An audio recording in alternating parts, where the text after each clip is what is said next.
those persons who lost loved ones has to be incredibly respected. And so, don't you sit down on the steps because you find it kind of hard. You gotta keep going. You gotta keep climbing.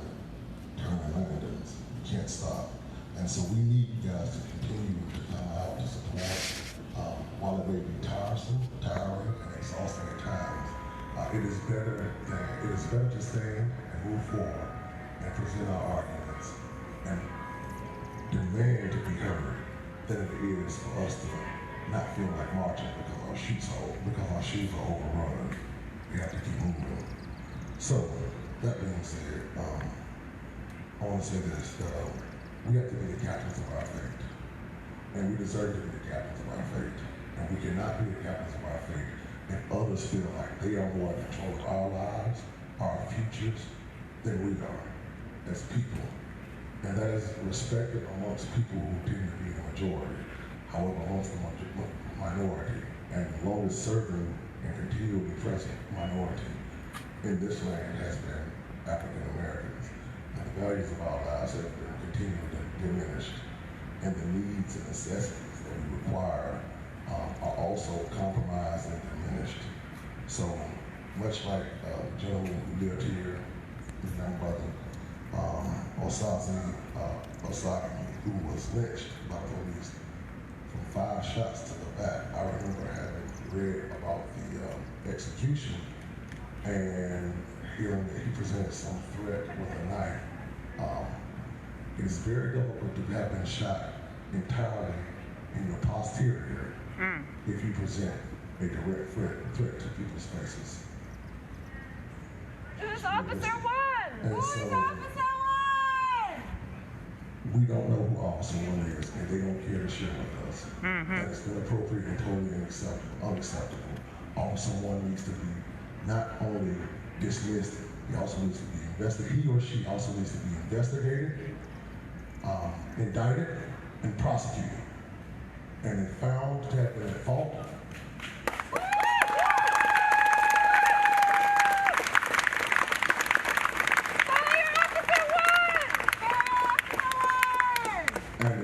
be at fault by a jury of not only his or her peers, but the jury of peers that reflects what was and who was lost.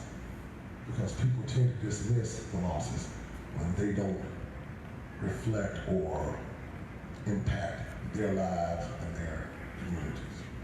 So, needs to be convicted if found guilty, and should have to serve a criminal sentence upon that conviction. Yes.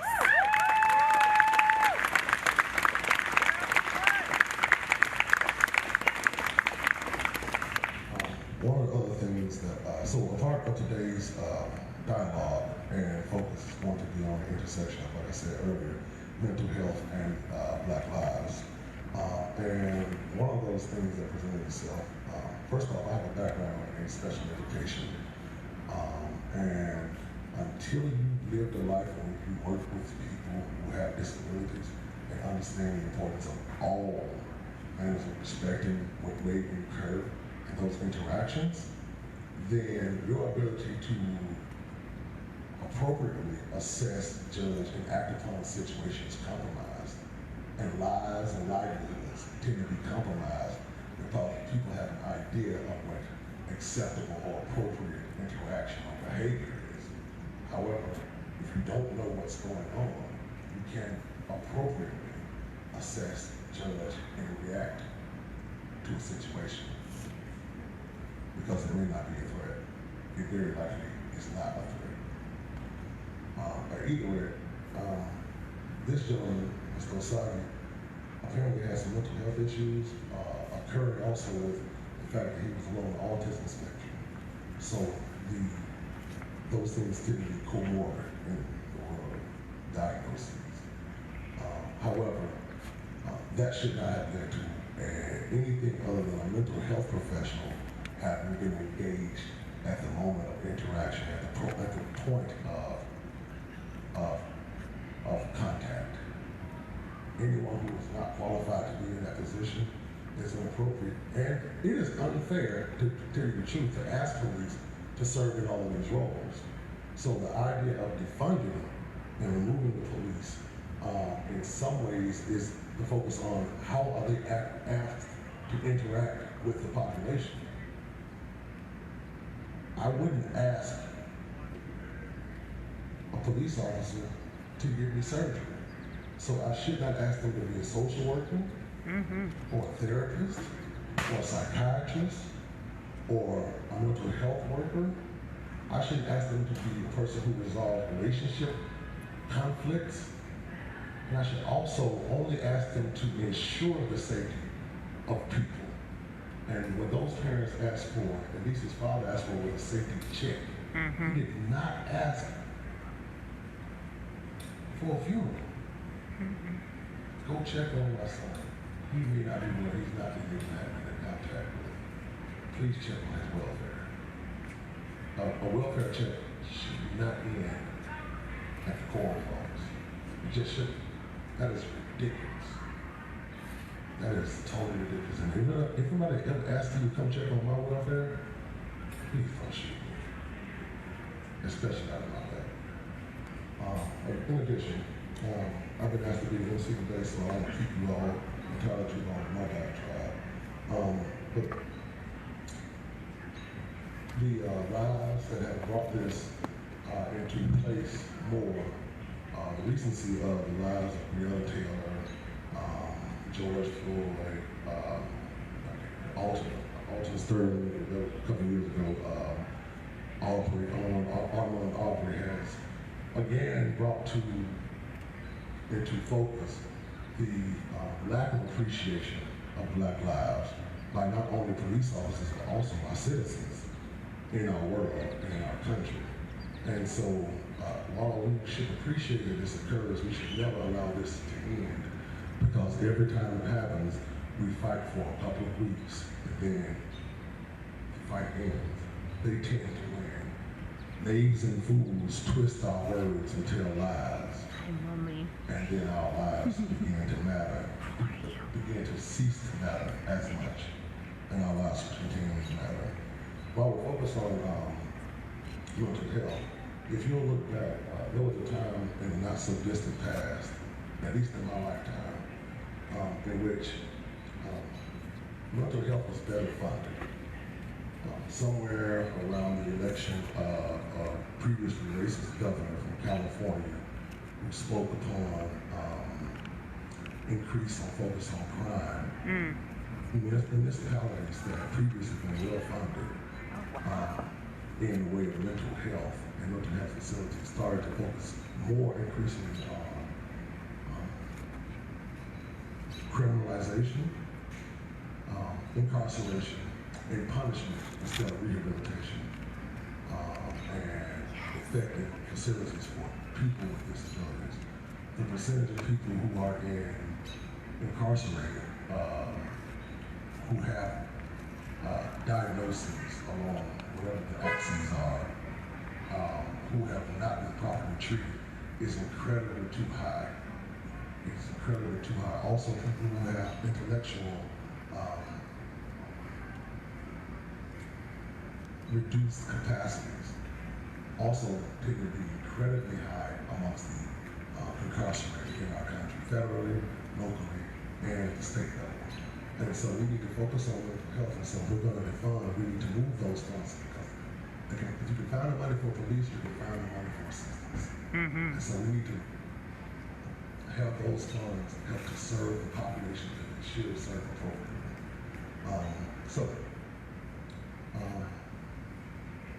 Those closings of facilities and or proper assistance has led to a tremendous injustice amongst people, especially people of color, Black people in particular, in this country. And so we're going to be moving forward. I'm going to be starting with a couple of sharings that people provided over the internet, provided about stories that they had about interactions with the police,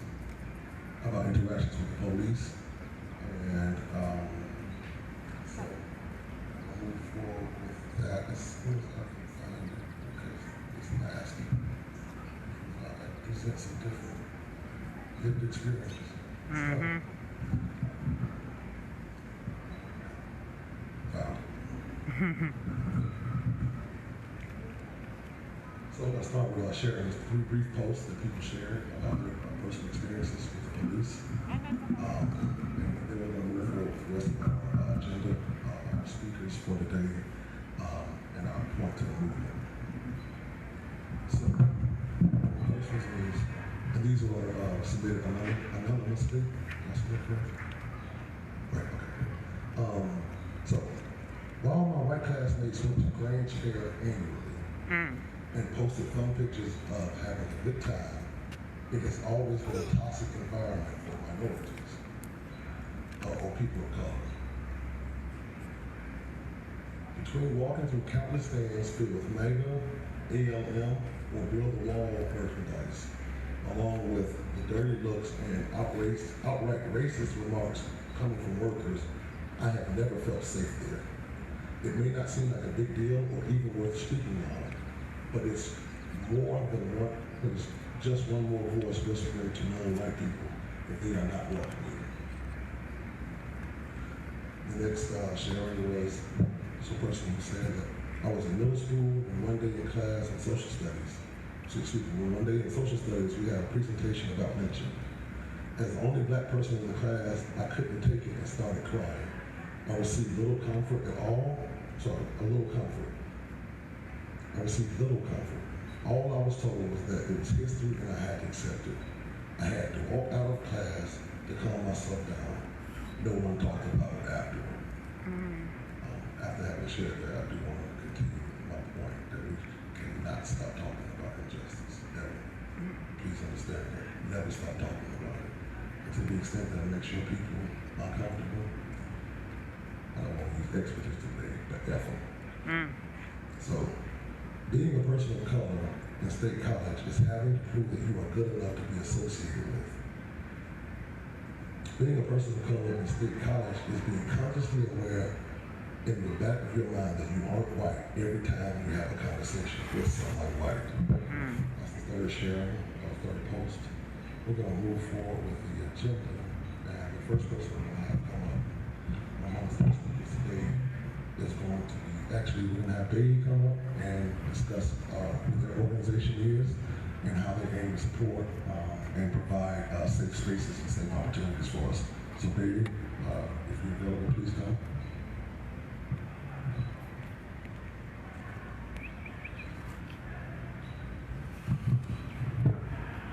Yeah, just real quick, if you see those of us here in pink bandanas, we are part of a community defense team that is trying to provide spaces like this.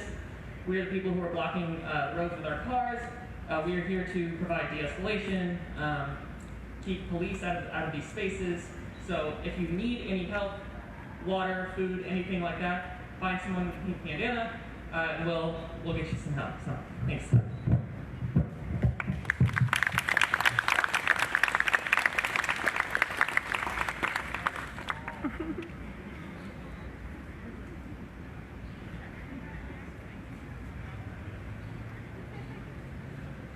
Thank you very much, Beatty, for your explanation.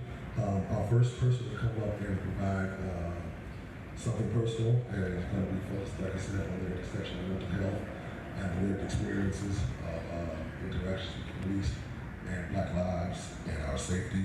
It's going to be Jeff. So, Jeff, your present, please.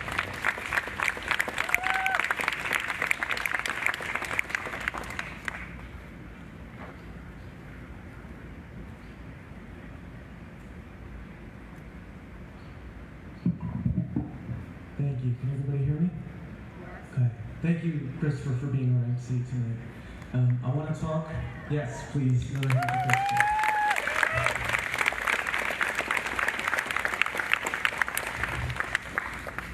So I wrote down something that I said, so I won't forget it. My name is Jeff. I was born and raised in State College. I'm a mental health professional.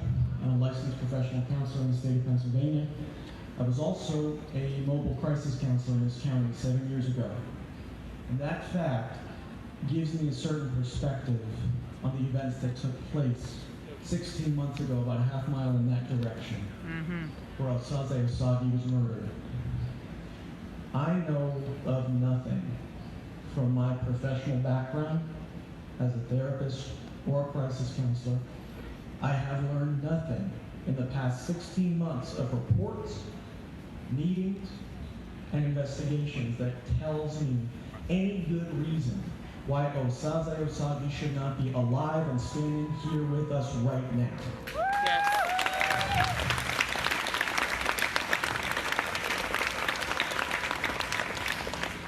And that is why we are here and will continue to show up as often as we need to and as loud as we need to until restitution is made and justice is done.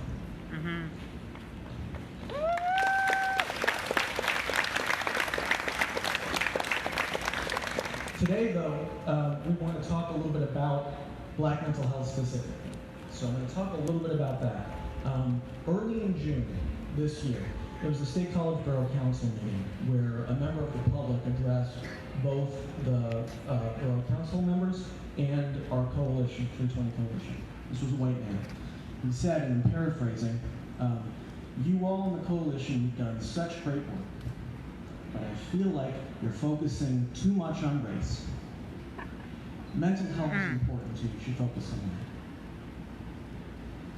that. It's dangerous to pretend that things are separate when they're not. It's dangerous to separate things that are intertwined, right, and pretend that the story is singular. We cannot talk about mental health for anyone without talking about race and any other form of oppression we care to mention. We cannot talk about it. It's a problem in mental health that only 4% of psychologists are Black. It's a problem that, according to the Department of Health and Human Services, Black people seeking mental health help tend to get access about 50% as often as white people do. It's a problem that research study after research study shows bias and discrimination in diagnosis of Black people as compared to their white peers. If you are Black and you're seeking mental health care, it can be extremely difficult to try to find the help that you need by getting access, and then further, to find someone who will understand you the way you deserve to be understood, given that you're unlikely to find someone who looks like you sitting in the other chair. It's an additional barrier for a person of color to have to receive good answers to the questions: how are you actively anti-racist in your therapy work? And how, in your belief system, does racism affect mental health? And by the way, if you are a person of color or a person interested in anti-racism seeking therapy and you feel comfortable, I encourage you, ask those questions of your therapist and do not trust them until they can give you a good answer.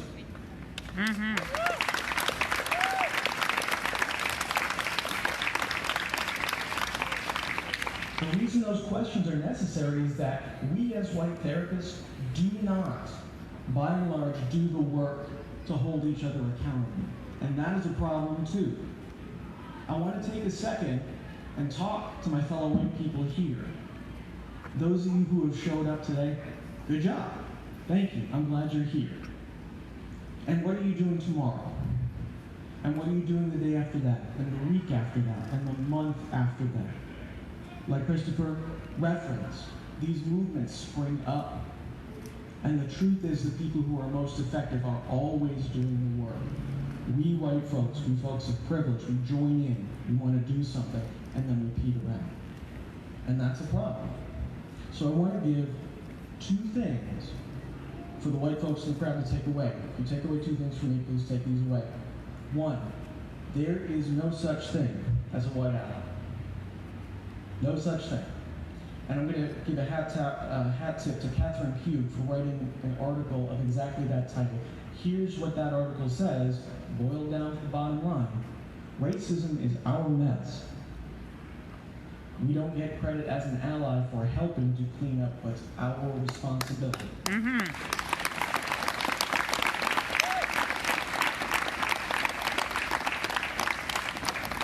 The second thing I want to say, is that what we need to work on, there are lots of really good resources to educate ourselves.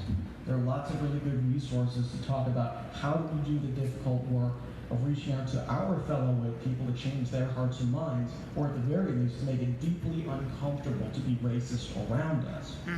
But what we need to do that is emotional stamina. And our privilege prevents us from developing that, or it doesn't give us the opportunity to.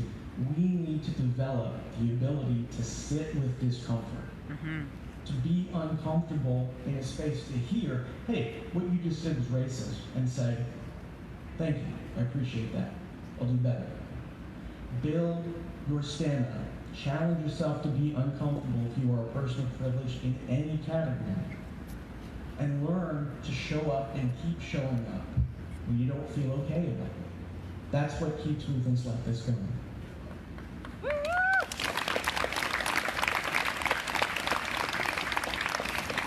But I want to come back to mental health. The elements of positive mental health are universal.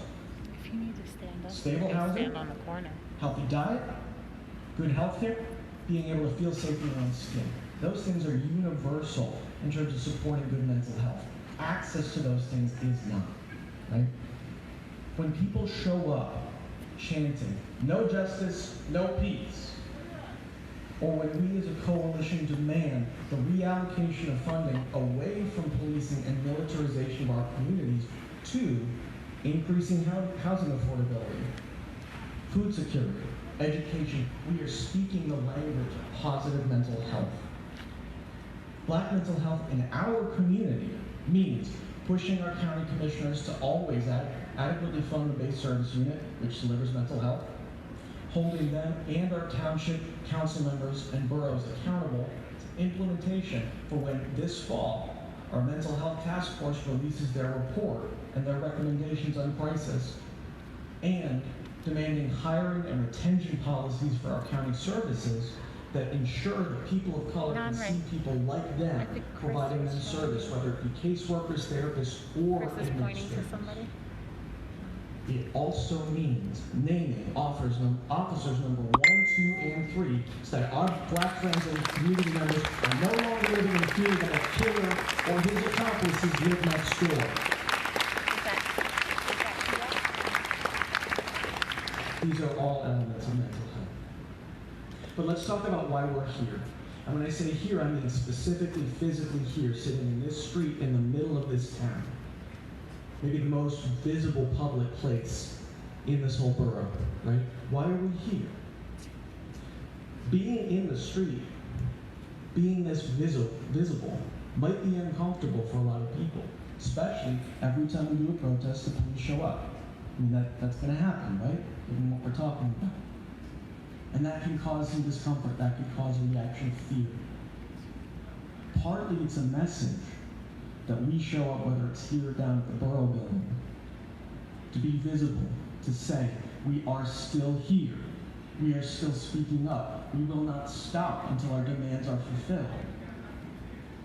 But even when, if you remember a month or so ago, gatherings like this reached into the thousands, right?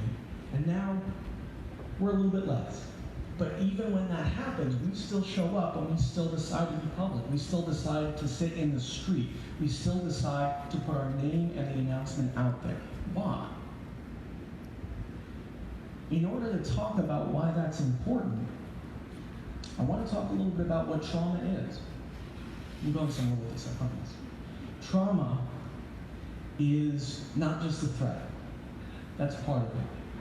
Any threat to your physical self, your emotional well-being, even your spiritual well-being, could be a threat that leads to trauma, but that's not enough.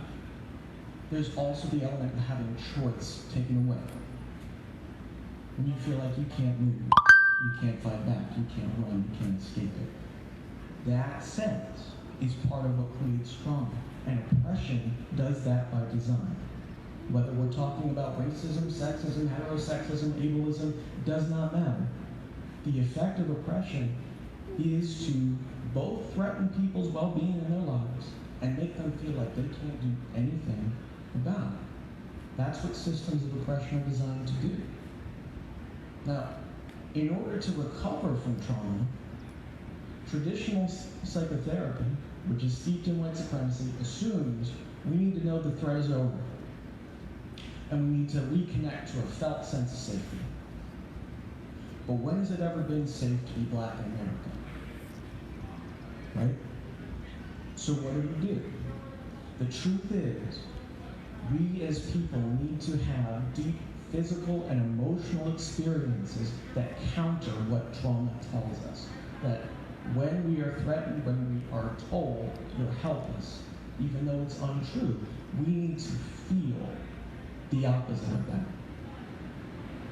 So, instead, people of color in our community who have organized so many protests over these past few months, who are the leaders of our 320 Coalition, who have led the charge for justice and equality in our community for decades, in response to our local, current, historical trauma, they have risen and resisted. Because when we stand here, and we sit here, and we chant, and we sing here, in the most public place in State College, when we do that, we do so with pride, with purpose, with fierce love and loyalty to one another, to say in community that in this moment, none of us are helpless, and none of us are alone. When we march, when we stand, when we speak and act, we give ourselves and the people standing next to each other or sitting next to each other the ability to look injustice in the face and feel no fear. And when we pass the gifts of our generation down to the next, this is something that we pass on too. Intergenerational trauma is real, but so is intergenerational resilience. So is intergenerational resistance. Your presence here today is a gift you give to yourself and everyone else here as we build the community we want and deserve. This is a celebration of mental health today, here and right now, because every moment we struggle, we teach each other that we are powerful. And I'm honored to be here with you. Thank you.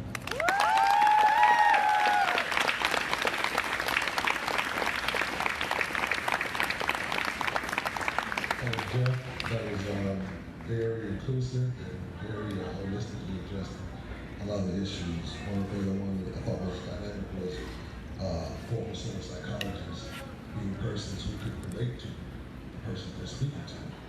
Because research tells us that even when it comes to physicians and educators, that those that can reflect our lived experiences are better providers and more accessible and more willing to learn about what we may need and consider what we may need more. Yes.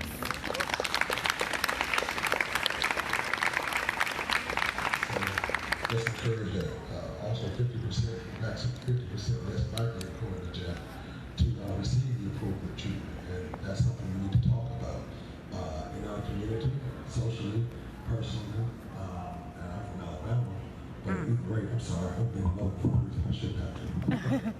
Now, but the idea of mental health and needs in mental health, psychiatric recourse and access and diagnosis is tremendously negative to too many of us, especially among the lay. The lesser educated we are, we tend to not to believe that there's something wrong, and we use the pejorative like crazy. But we just need assistance, and we need to understand that we need assistance. We need to stop being afraid to ask for assistance, and we also need to accept that assistance when it is provided and offered to us, and suggest to people that we know and care about and love that they get that assistance, so that they don't end up in being further traumatized by a society that tells them to stop lying. And like Jeff said, all the people who are made to feel uncomfortable is lying, but all the people who are uncomfortable have been made to be uncomfortable by history, have been told us to stop lying. So that being said, I just wanted to highlight that. Moving forward, I want to give you a couple more posts that we received, and then we have another wonderful speaker coming up after this. And so, one of the other posts I want to focus on mental health and intersections. occur to people or occur in their lives when they have these experiences that we're sharing. Please don't take this to be some isolated event that may not influence the rest of how you interact with the world and socially. It can provide trauma that have longer lasting effects. So one person shared with us that I used to do dance classes in State College and travel outside of the Center County for competitions. We only have 4, maybe 5 persons of color at the entire studio. But honestly, that was way more than some other, mostly white dance studios had in town. When we would perform, we would wear tights that suited our skin tone, so when we danced, it was a distracting color of pink or white underneath our uniforms. My people of color friends would obviously buy brown or black tights to suit their skin tones. At these competitions, the judges record themselves speaking over a video of you dancing so you can listen to their critiques and praises. I will never forget that one judge pointed out that persons of color girls were not wearing nude leggings and that they needed to get leggings that looked like everyone else's. These girls were told that their skin tone types were too dark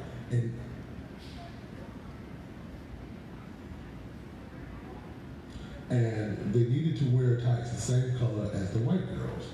My director asked these girls to buy new tights to avoid getting that critique again. No one made a fuss or comment at the time. However, the following year, these girls refused to conform to the white dancer standard and wore their tights and shoes in the colors that suited them.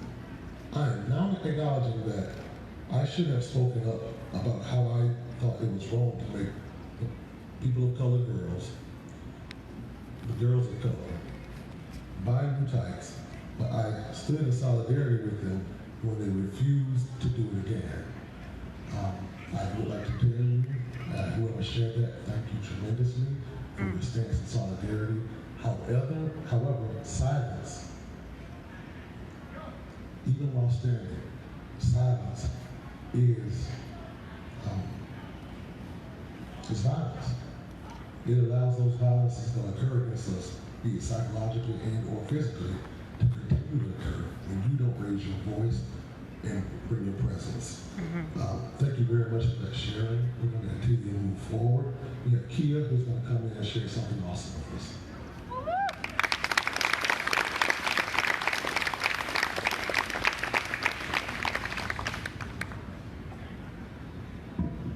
I'm not this tall. Good evening, everybody. I'm happy to see all the beautiful faces here, and I'm hoping that this message hits home for many of us because I thought it important to talk about some of the root concepts and that affect all of us and how they contribute to mental health issues in the African American community. I decided not to do statistics because numbers have been distorted and misused and just ignored in our fights for justice and equality lately. So we know the facts. We know what we see and we know what's happening. We're here to highlight mental health awareness in African American community. And what I hope to do is help everyone here understand, like I said, some of the basic root causes for mental illness in the Black community before biological and risk factors ever become part of the equation. Serious emotional disturbance and mental health illness, serious emotional disturbance and serious mental illness, depression, anxiety, suicide, even substance use and abuse are all alarmingly prevalent among African Americans, ranging from birth to adulthood.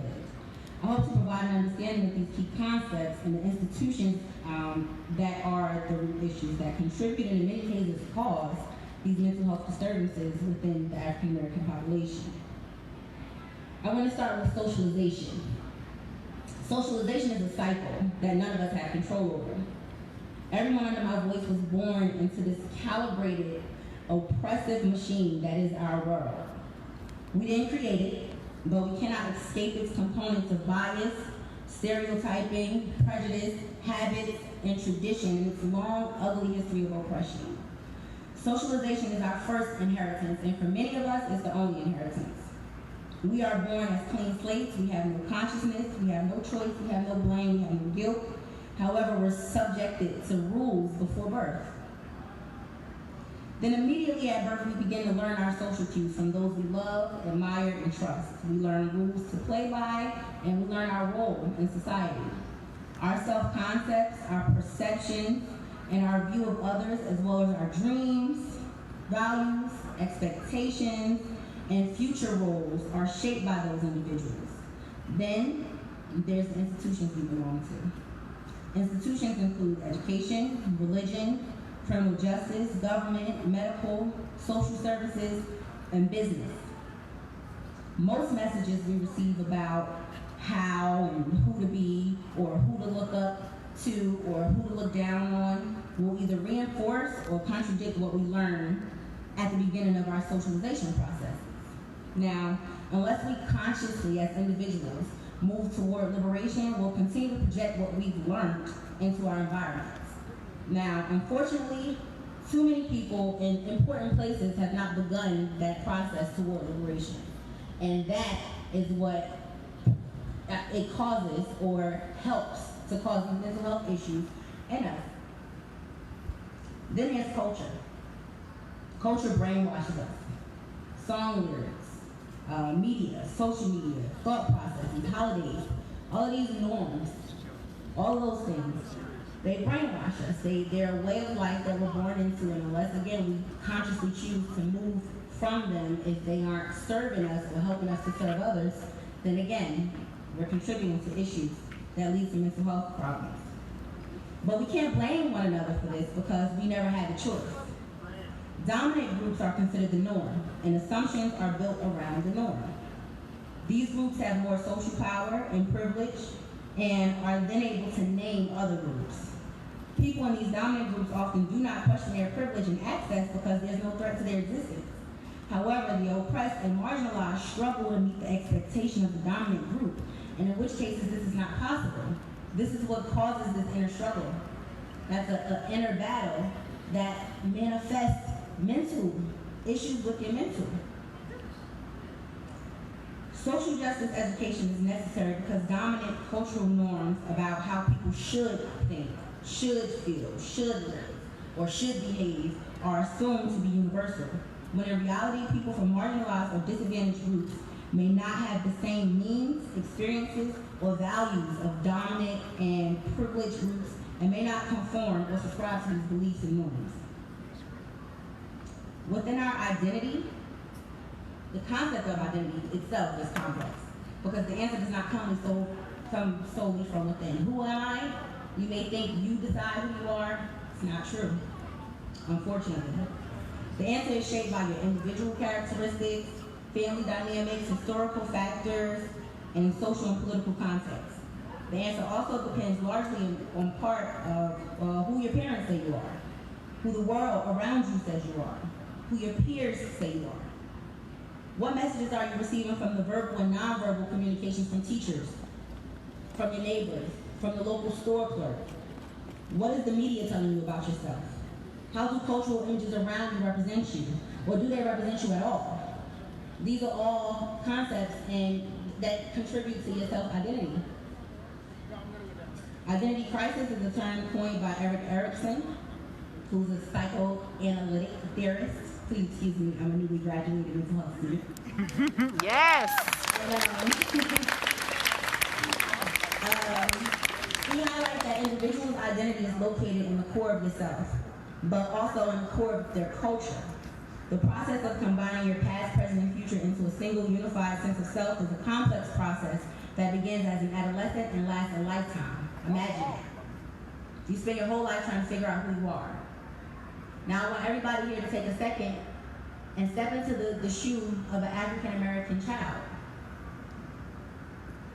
an African American adult, an African American recently graduated student. And just imagine right now where we are today. What is the world telling them about themselves? What is the media saying? What is the local store clerk here in State College saying? Microaggressions. A subtle but offensive comment or action directed at a minority group or an individual from a minority group, which is often unintentional but unconsciously reinforces the stereotype. There's typically some type of power differential between the perpetrator and the person receiving the information, or the target.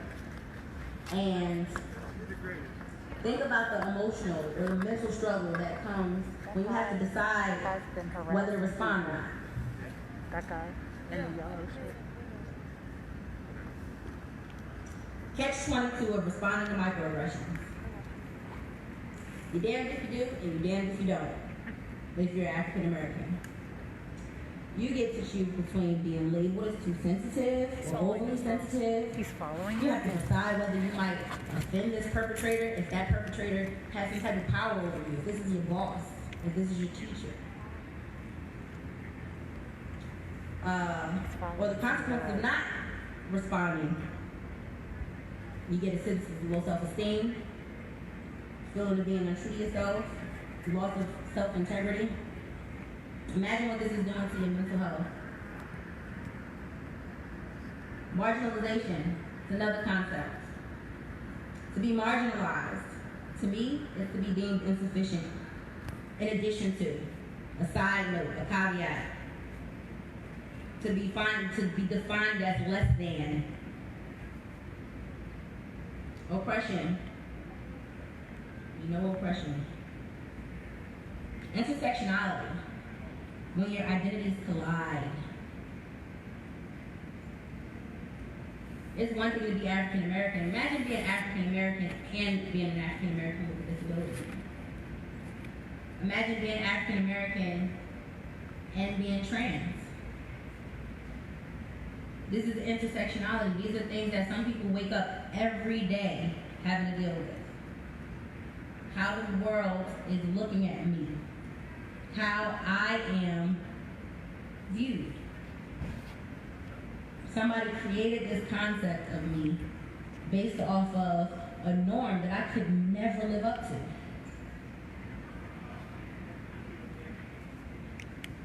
And then there's white fragility,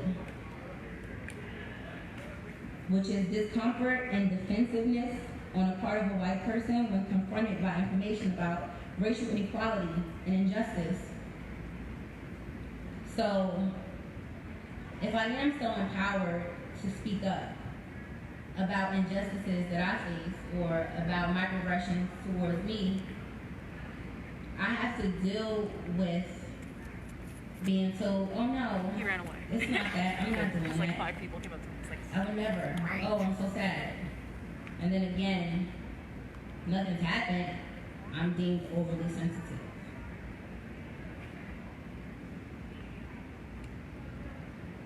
And then I wanted to talk about gentrification. The process of renovating and improving a house or district so that it conforms to middle class taste. This is something that happens in a lot of places where African Americans are placed. Like, if you know your history, I'll provide some resources. There's all types of redlining and things like that, that started before we ever got here.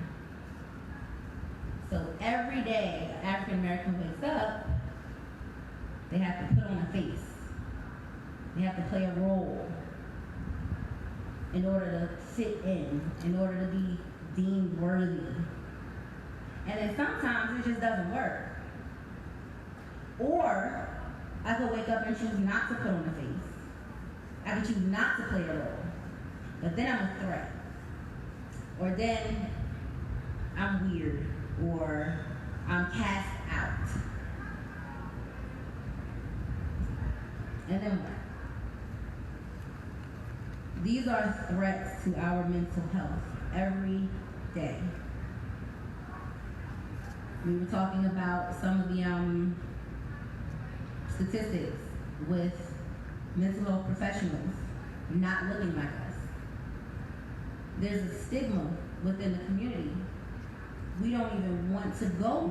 We don't even want to admit that we have mental health concerns because we have to be stronger than the strongest all the time. Okay? Any sign of weakness, no matter where I am, even if I'm part of that 10% of graduates,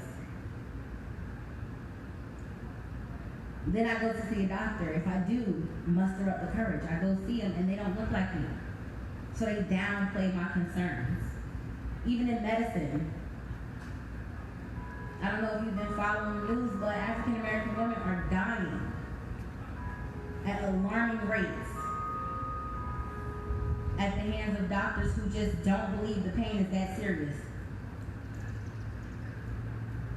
Then I have to teach my child how to deal with law enforcement. Damned if you do, you damned if you don't. I'm living in fear every day. My headlight is out. I'm scared to drive until I get it fixed. But God forbid I can't afford to get it fixed. Like, these are all everyday issues that, as an African American, you deal with that you don't have to think about when you have certain types of privilege. These are challenges to our mental health. These are blows to our mental health. And a lot of times we don't even believe it. We don't even recognize it. I'm sorry, African American women, there's a superwoman schema. We have to be good. We can't ask for help. I have to show up. Even if I'm beaten down, I have to be better than everybody around me to get even a little bit of the privilege that my white counterparts have. Every day, children are going to school. I raise my hand, I don't get called on. What's that about? And then you have to think about, again, back to the beginning, socialization. That teacher may not even know. That principal doesn't even understand why they make these rules or why they carry their classroom this way. And that child, as an adolescent, is constantly trying to create this identity belief. My teacher doesn't think I'm smart enough. You know, the education system doesn't deem me smart enough. Or I'm labeled, or this is happening. It's just blows to our mental health every day. So, while all of us are facing mental health concerns at alarming rates, especially right now, I think it was important to understand some of the basics. So if I don't leave you with anything else, I really want you to understand. Find your process towards liberation. Question everything.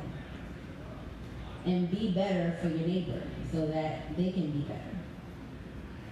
Medication is great, but we don't need it. It starts right here. It starts right here. We can fix, so to speak, a lot of the mental health issues that are plaguing us. And it's not going to be easy, and it may not happen in any of our lifetimes, but we have power in that way to start that process. Some accountability. Thank you.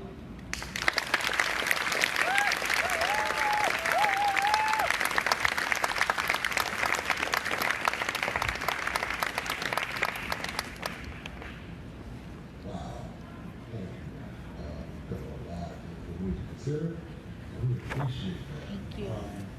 That sharing made me a little bit complicated. Your sharing that made me a little bit more comfortable sharing. So, on June 21st, 1988, an intersection of mental health, trauma, Black lives, and treatment occurred, and by witnessing the suicide of my uncle, who had mental health issues, whose suicide, we never even really looked to therapy about. I might be a little twisted because of that. However, there's a lot of things behind that occur in our families, and we have to learn to address ourselves and address our issues. Thank you so much, Kia. Whatever our medicines are, whatever our medications are, they could be the community and cooperative. Perhaps psychotropics are necessary, but we need to address whatever our therapeutics and medications to alleviate the trauma that we are afraid to address and its effects on our lives and in our lives. So, that being said, I'm going to share another post from earlier. I always straighten my hair. Always. I never let it frizz. It was always anxiety inducingly perfect. I straightened my hair because white people couldn't tell I was multiracial. My white friends, well, they just thought I had a good tan. Oh, whatever. It was like my superpower. My straight hair was like my veil to my identity. It kept me out of harm's way and ill words out of people's mouths. My goal was to blend in and appease. And I didn't. And I did that with my hair. One day after work, I gave it a good wash and let it air dry, which was unusual for me. But on this day, I felt like my curls screamed to be free, so I let them. My roommates unexpectedly came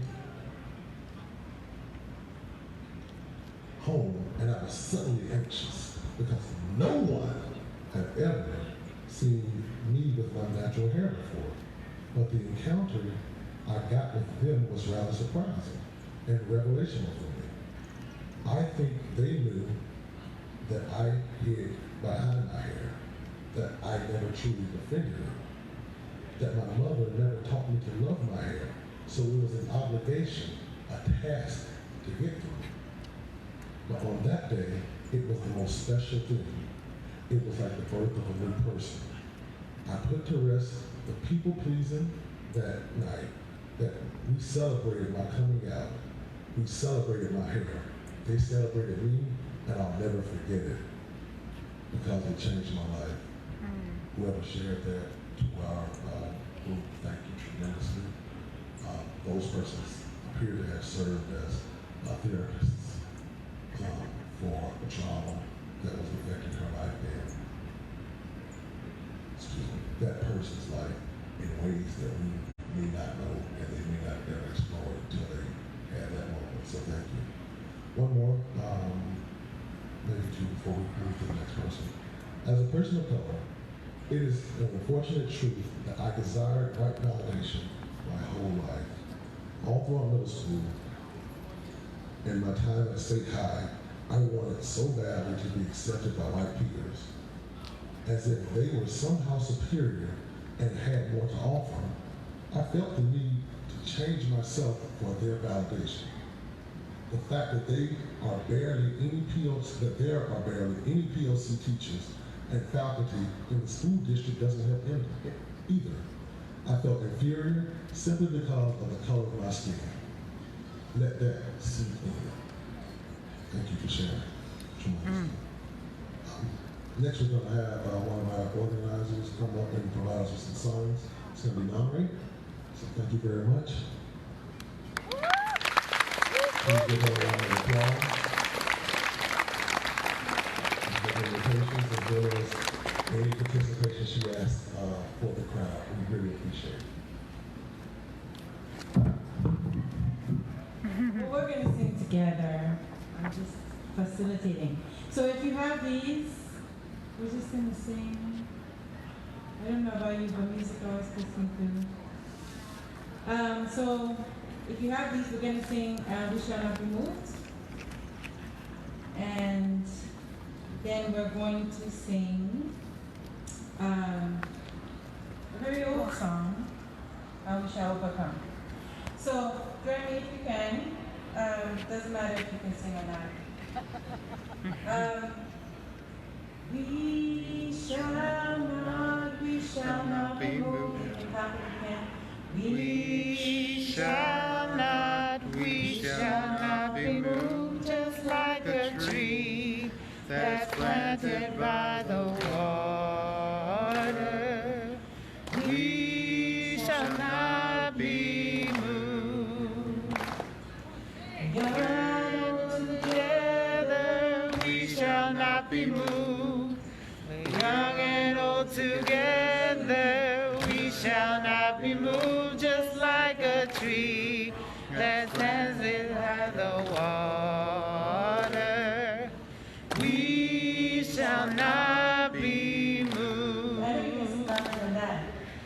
Women and together, we shall not be moved. Women and men together, we shall not be moved. Just like a tree that's planted by the water, we shall not be moved. Black and white together, we shall not be moved.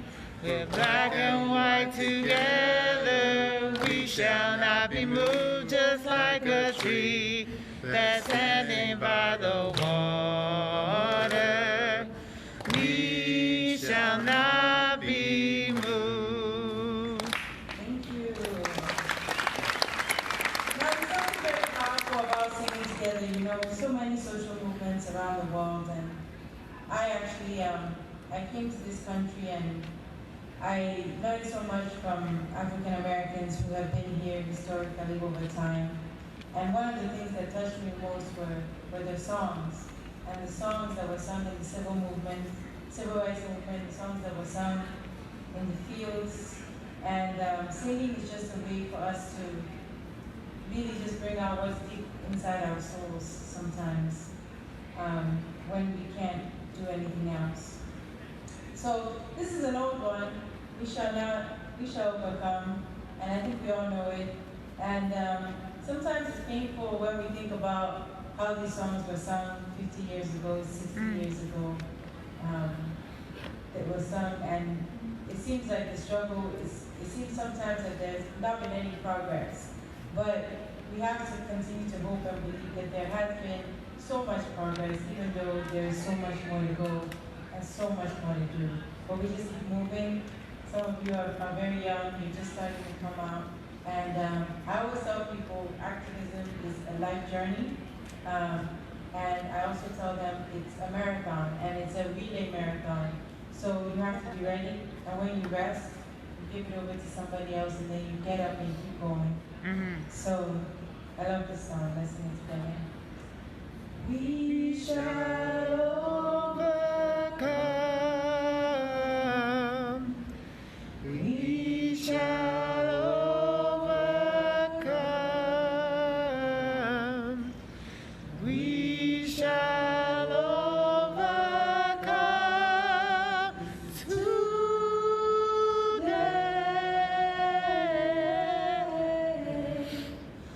Oh, deep in my heart, I do believe that we shall overcome today. Now, what do we say today? You know, I think sometimes it was said we shall overcome someday, and of course, in every movement there's a lot of discussion, and why someday? And I think, you know, the last speaker just, it really, overcoming is a daily process.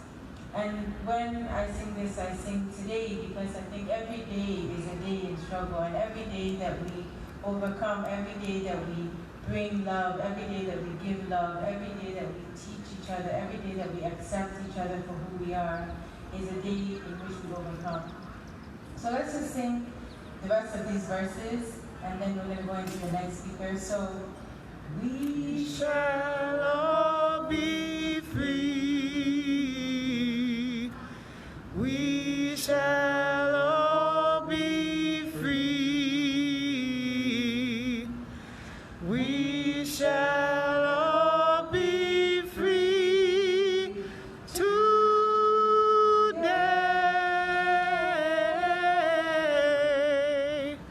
Oh, deep in my heart,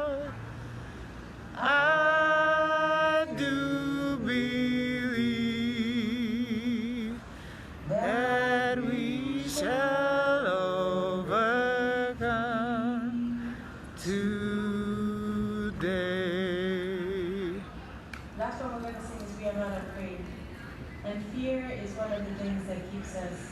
You see somebody that's in pain, you see somebody experiencing something, and you're like, oh, should I talk to them? I feel kind of afraid. You feel afraid to be yourself, as so many of the speakers have been here. So every day is a day in which we must continue to overcome fear. So please, if you haven't sung yet, let's try and sing this together loud and clear. We are not afraid. We are not afraid today. We are not afraid. We are not afraid. We are not afraid today.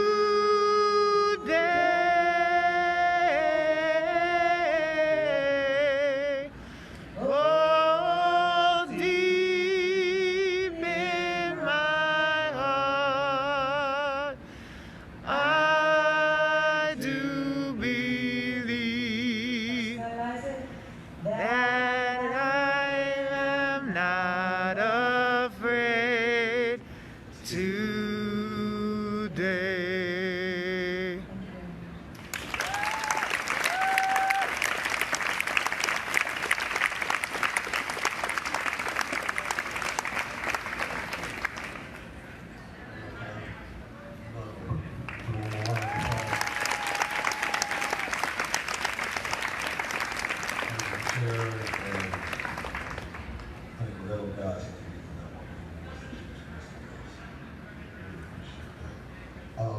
We're going to continue moving forward, sharing some of our posts earlier.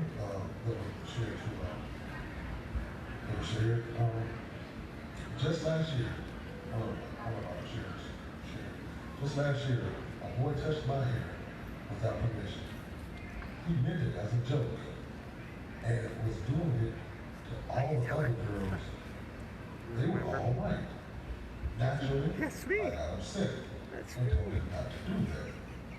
He then got defensive and tried to paint me as the angry black girl. The other girls were fine with it.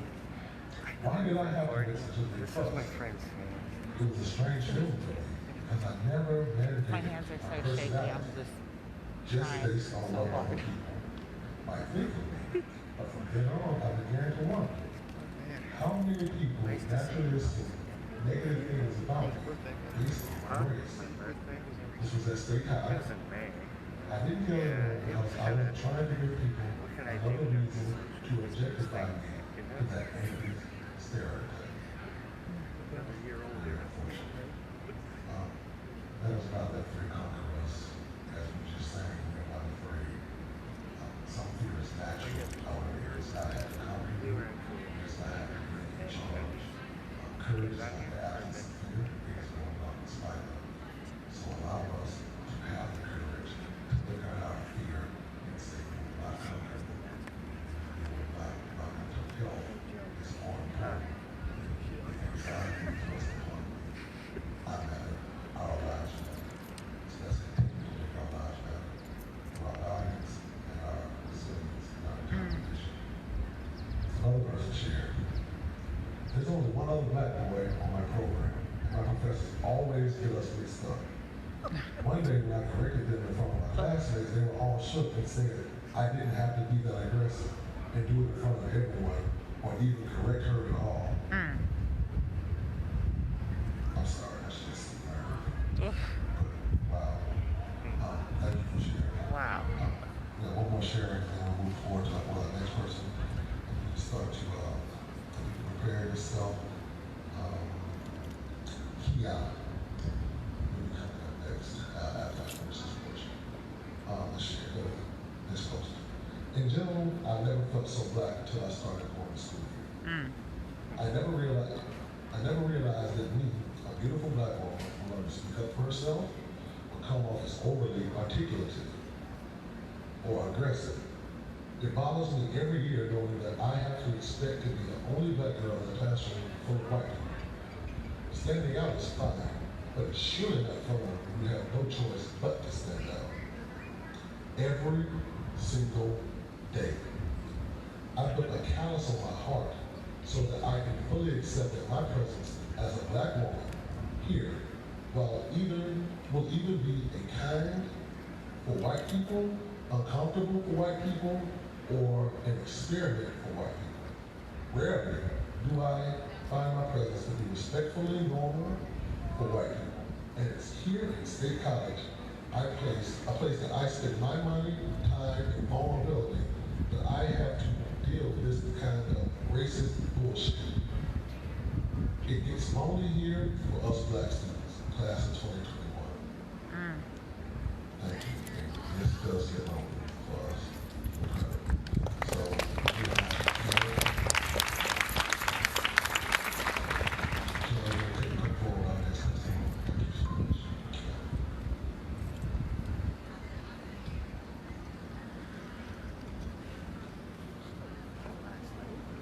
That's the guy he was talking about, that Jeff was talking about, who said about us being a hate group. Hey Jeff. Hey Jeff. Chris. I'm a little burdened with travel, so we have to pause right That's that guy. My name is Donna, and I am actually going to be sharing with y'all a couple of stories for folks who couldn't be here today. To lead you to the first one. I, as a black heterosexual woman with slave ancestry, have been led to believe that my ancestors accepted their chains in subservient position in life. For years, I suppressed my dreams. Playing too much video games. I did not think I was entitled to think big. I was a supporter because I did not believe I should be anything else. I call for each person to realize that today is their day to use the breath of life that is within them to endeavor for our collective community and to live my life without apology. Realizing that it is not money that empowers, but your God-given talents and abilities. I am a compassionate, forgiving person, and I believe that God has given me the power to remove the plank that is my eyes so that I may remove the plank from others. Break the chains of bondage that have been passed down by teaching child after child that they are bound in chains to endure violations against their bodies and their minds. My oppressor handed me Jesus, and then I realized that it would mean that I would be given the power to break every chain and neutralize every weapon formed against me.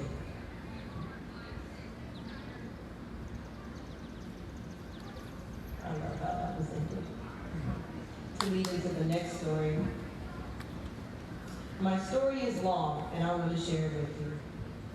Some of you might recognize me through my story, but I can't do this in person. I'm spilling a lot that I haven't told anybody all of. If you get one thing out of this story, it's to never let things pile up, because eventually it will all fall down. Let's go back in time, maybe when I was about 2 years old. Strangers will ask my mother if we were her children, because they didn't get through their heads that a biracial family lived in their town. My mother always made sure to let me know about the impact that it had on her and how wrong it was. She felt uneasy and bothered whenever she went outside with us just because of the amount of racism everyone held towards us. Going forward with life, I was pretty oblivious to the racism and social injustices happening around me. I was only a kid, yet I had to learn through my own experiences what it was like to be suppressed and separated from people I was around every day. I'm in 3rd grade, new school, new town. I thought everything was going good. I had a best friend who was doing well in class until I was bullied. It was 3 black kids that thought I wasn't black enough because my skin was lighter. They couldn't accept the fact that I had a white mom and a black dad.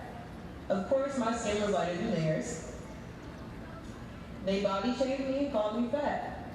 I was always a bigger kid, especially with me being 6 feet tall nowadays. They called me out for not believing in God. I remember one of the girls rose from her chair and yelled, "She doesn't believe in God." I felt embarrassed and like I should follow what the other kids were doing because my beliefs were wrong. The worst part was that the teachers never did anything and left me crying whenever things would get out of control. We ended up moving the next year, and we moved here to State College. It was a pretty welcoming place, except for the fact that the Black community was never represented. Black History Month came every single year, and the teachers spent 20 minutes talking about Martin Luther King, and they carried on with the day. If I wasn't already educated from my own experiences, then I would have thought that racism was just a one-time thing and was long gone. That's what the teachers thought. By that time, I was getting more self-conscious, and I cried a lot. Not as much as I showed, but I cried. The slightest criticism would make me feel horrible about myself. I was behind in a lot of things, and I wanted to do better just to prove to people that the Black community was worthy of being talked about. 5th grade year, I was called a colored girl. The girl that called me that name was ignorant and uneducated of the term, but I still felt a fragment of guilt. Why did I have to be here to listen to her call me that name? Was it my fault for being different? Was I not good enough for them? 6th grade was okay. I refused to wear shorts and I adored baggy clothes, still do. I was best friends with a popular girl, and that meant being in the shadow with someone that was better than you.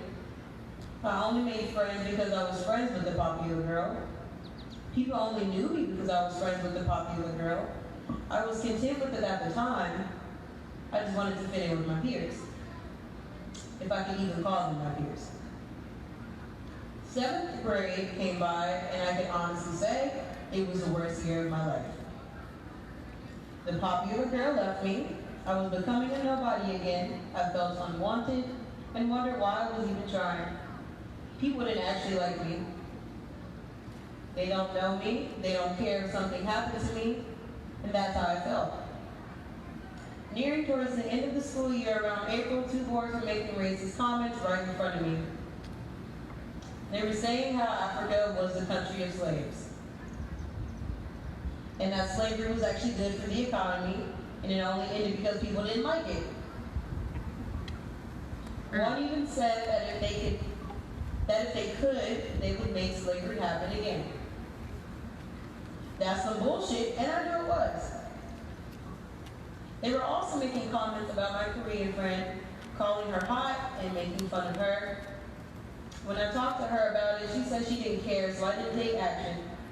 Though thinking about it now, I wish I did something for her. So, after the racist remarks went on for 2 days, I told my mom, who was working at the school at the time, and the school counselor. Nothing happened. The counselor didn't do anything. He called me in and asked me questions about the situation, but nothing happened. I was able to recite every single word that those idiotic boys said right in front of me, but nothing happened. My father eventually found out about the situation and was furious. He called him to the school and threatened to go down to the school and have a talk with the principal. My father's work holds some power in the education community, so the school didn't want anything like that to happen. The next day, the 2 boys were giving me an apology, which I didn't accept because I couldn't. They said that they didn't know I was able to hear them and didn't know I was right in front of them. I had been sitting next to them the whole entire school year, so was I really that invisible? The whole ordeal made me even more mentally and physically uncomfortable to be in that school, so I left. 8th grade, and it's a new start.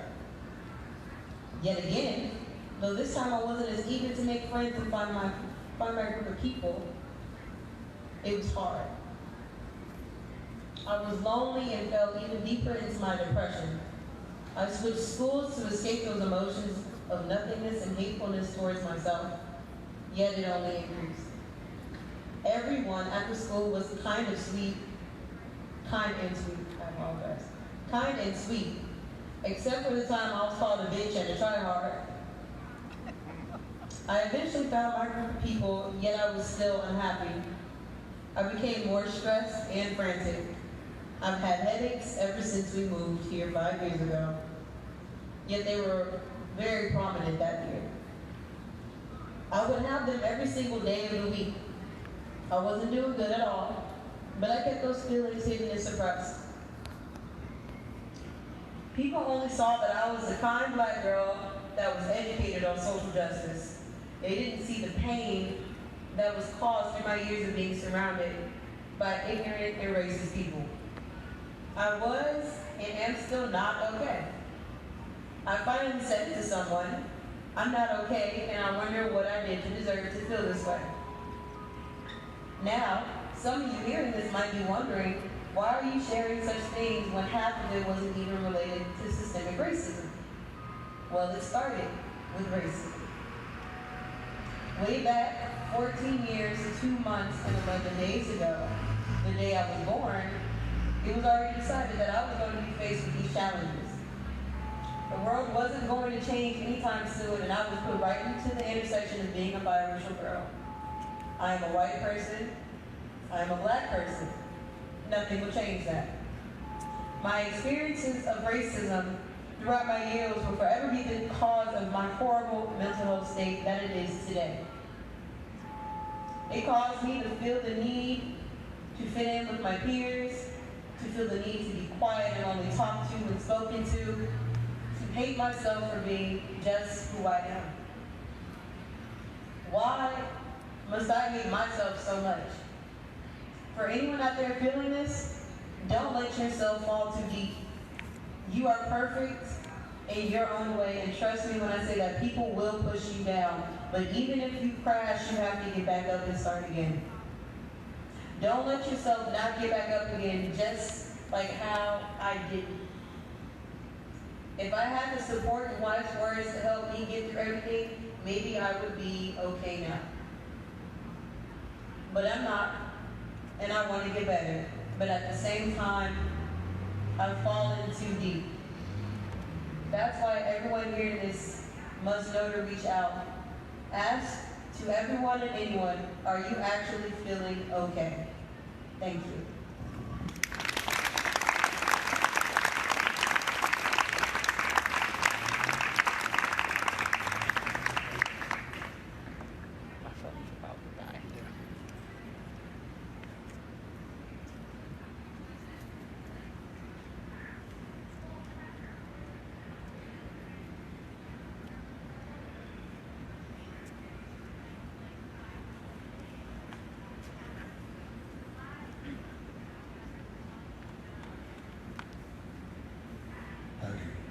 Thank you, Kiana, and remember that insightful 14-year-old was. That is tremendously, tremendous.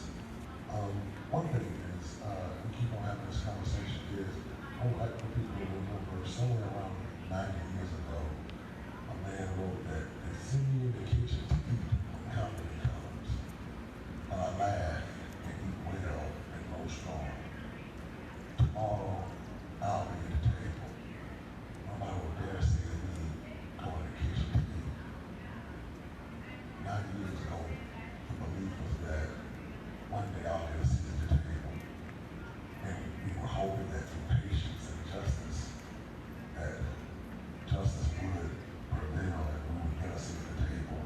And now we're standing because we're tired of asking and waiting for our seat at the table. We're demanding our seat at the table. We should not have to be patient whatsoever. There's no more time for patience. There is only time for continual employment of justice and rights, and this thing keeps coming. However, we're going to move forward with some more sharings and posts. Can you still hear me now? Mm-hmm. Is this better actually? Great.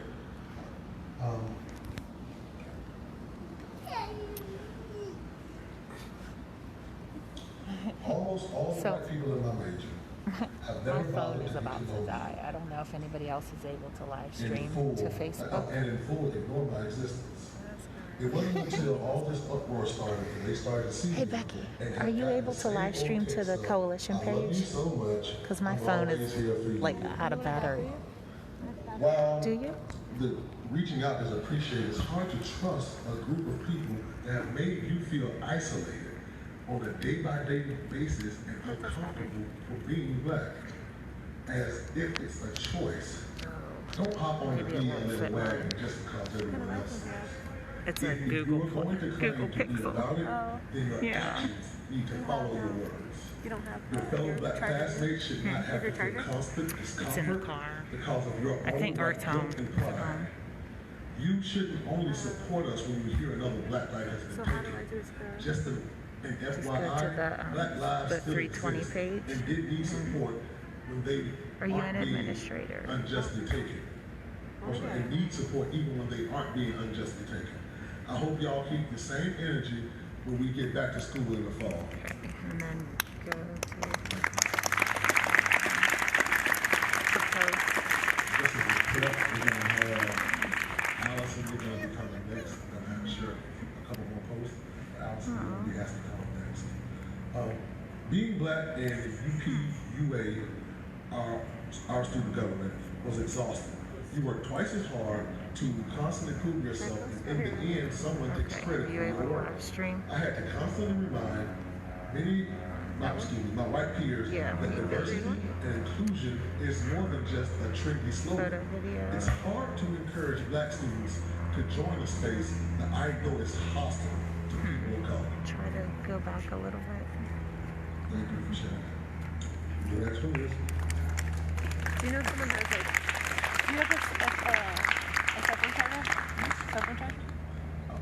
I was the only black If you- man if you and found black a admin in USB to SPA that? 2 semesters Right, ago. but I don't And know I had to anybody work else that has twice a as hard to Pixel. prove myself. What I kind of spent phone is it? hours and Google hours Pixel. preparing for social media. I failed classes, cried every day, and sacrificed my education for what felt like was a full-time job.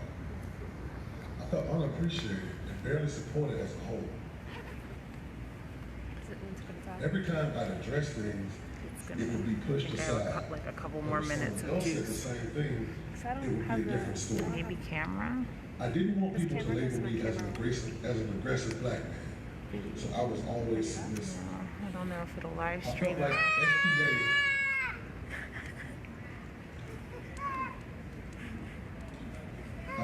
SPA. I felt like I carried SPA on my back, and the current director, who's white, took special advantage of me and didn't care at all about me. Did they ask I you ended about up getting environment? probation for standing up for Who? myself. Isn't Mel And an ever since administrator? then, Yeah, where's she they at? treated me like a liability until I snapped and got kicked out. It's I've been yeah. bitter ever since.